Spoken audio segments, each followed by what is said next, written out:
തുടരുന്നു. അരുൺ, ഈ കുട്ടിയുടെ മൃതദേഹം ഇപ്പോൾ എവിടെയാണുള്ളത്? നേരത്തെ ഉല്ലാസ് കൗർ പറഞ്ഞത് പെട്ടെന്ന് തന്നെ ആശുപത്രിയിലേക്ക് കൊണ്ടുപോയപ്പോൾ നേരിയ ജീവൻ ബാക്കി ഉണ്ടായിരുന്നു, അവിടെ ചെയ്യാൻ കഴിയാവുന്നതിന് പരമാവധി ചെയ്തു, അപ്പോൾ തന്നെ എല്ലാം കഴിഞ്ഞു എന്നുള്ളതാണ്. വലിയ ഷോക്ക് ഏറ്റ് തന്നെയാണ് അവിടെ നിന്ന് കൊണ്ടുപോയത്, അല്ലേ അരുൺ?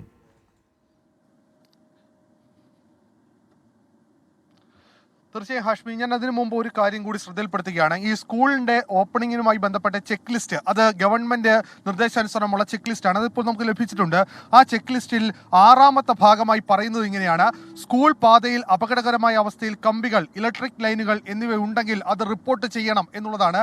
അത് ഉണ്ടെങ്കിൽ മാറ്റണം എന്നുള്ള കാര്യം വളരെ വ്യക്തമായി തന്നെ സൂചിപ്പിക്കുകയും ചെയ്യുന്നുണ്ട്.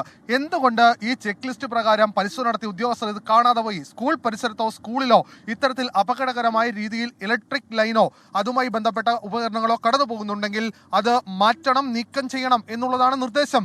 ആ നിർദ്ദേശം പരിശോധിച്ച ഉദ്യോഗസ്ഥൻ ഇത് എന്തിന് അപ്രൂവ് ചെയ്തു എന്നുള്ള ചോദ്യം കൂടി ബാക്കിയാകുന്നു. അങ്ങനെ ഗവൺമെന്റ് ഒരു മാർഗനിർദ്ദേശം തന്നെ പുറപ്പെടുവിച്ചു, അത് പരിശോധിക്കാൻ ഉദ്യോഗസ്ഥരെ വെച്ചു, അതിനൊരു ചെക്ക് ലിസ്റ്റ് ഉണ്ടാക്കി. ആ ചെക്ക് ലിസ്റ്റ് പോലും പാലിക്കാതെയാണ് ചില ഉദ്യോഗസ്ഥർ ഇത്തരത്തിൽ ചില സ്കൂളുകൾക്ക് അപ്രൂവൽ നൽകുന്നത്, സ്കൂൾ തുറക്കാൻ അംഗീകാരം നൽകുന്നത് എന്നുള്ളതാണ് കൊടിയ അനാസ്ഥ, കൊടിയ പാതകം എന്നുള്ളത് കാര്യത്തിൽ മാറ്റമില്ല ഹാഷ്മി. അതിന്റെ ചെക്ക് ലിസ്റ്റാണ് ഇപ്പോൾ നമുക്ക് ലഭിച്ചിട്ടുള്ളത്.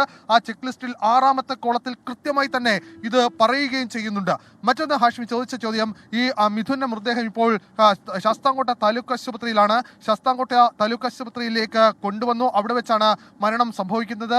ഈ നേരിയ തുടിപ്പ് മാത്രമായിരുന്നു ജീവനിൽ ആ സമയം ഉണ്ടായിരുന്നത് എന്നുള്ളതാണ് നമ്മളോട് ആദ്യം സംസാരിച്ച രക്ഷിതാക്കളടക്കം വ്യക്തമാക്കുന്നത്. എന്തായാലും സ്കൂളിലേക്ക് നമ്മൾ അല്പസമയത്തിനകം, ഏതാനും നിമിഷങ്ങൾക്കകം എത്തും. അവിടെ എത്തിക്കഴിയുമ്പോൾ ഈ കുട്ടികളുടെ പ്രതികരണം, അത് മിഥുനോടൊപ്പം ആ സമയം അവിടെ ഉണ്ടായിരുന്ന കുട്ടികളടക്കം ഇക്കാര്യത്തിൽ എന്താണ് മറുപടി പറയാൻ പോകുന്നത് എന്നുള്ളത് നമുക്ക് കാണാം. കാരണം ഈ വിഷയത്തിൽ നാട്ടുകാർക്കടക്കം വലിയ പ്രതിഷേധമുണ്ട്. കാരണം ഇത് നേരത്തെ തന്നെ ശ്രദ്ധയിൽപ്പെടുത്തിയിട്ടും ഇക്കാര്യത്തിൽ നടപടി ഉണ്ടാകില്ല.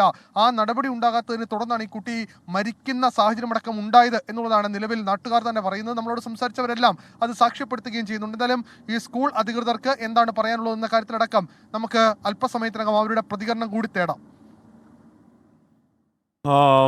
അങ്ങേയറ്റം സങ്കടമുണ്ടാക്കുന്ന വാർത്തയുടെ കൂടുതൽ വിവരങ്ങൾ അരുൺ രാജ് പറയുകയായിരുന്നു. അവിടെ ഒരു ചെക്ക് ലിസ്റ്റ് ഉണ്ട്. ആ ചെക്ക് ലിസ്റ്റിൽ പറയുന്നത് അതൊരു പൊതുമാനദണ്ഡമാണ്. ചെക്ക് ലിസ്റ്റ് സ്കൂൾ തുറക്കുന്നതിന് മുമ്പ് ഏതൊക്കെ മേഖലകൾ എങ്ങനെയൊക്കെ ശ്രദ്ധിക്കണം എന്ന് പറയുന്ന ഒരു ചെക്ക് ലിസ്റ്റാണ് പ്രേക്ഷക സ്ക്രീനിൽ കാണുന്നത്. അതിൻ്റെ 6ാമത്തെ കോളത്തിൽ പറയുന്നതാണ് നേരത്തെ അരുൺ രാജ് പറഞ്ഞത്. അതായത് സ്കൂളിൻ്റെ പാതയിൽ അപകടകരമായ അവസ്ഥയിൽ കമ്പികൾ, ഇലക്ട്രിക് ലൈൻ തുടങ്ങിയവയുണ്ടോ?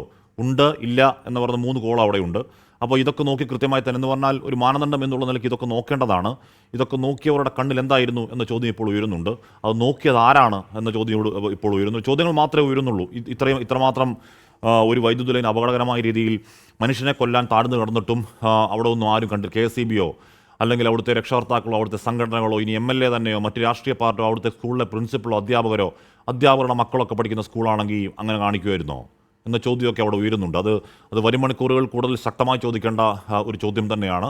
ഒരു സംശയമില്ലാതൊരു കാര്യത്തിൽ പറയാം, ഉണ്ടായിരിക്കുന്നത് ക്രൂരമായ അനാസ്ഥയാണ്, ഉണ്ടായിരിക്കുന്നത് നഗ്നമായ അനാസ്ഥയാണ്, ഉണ്ടായിരിക്കുന്നത് അനാസ്ഥയിൽ കുരുതി കൊടുക്കലാണ്. മിഥുൻ എന്ന് പറയുന്ന ഒരു 8ാം ക്ലാസ്സുകാരനെ ആ സ്കൂളിൽ ഉണ്ടായിരിക്കുന്നത് എന്ന കാര്യത്തിൽ ഒരു തർക്കം അക്കാര്യത്തില്ല.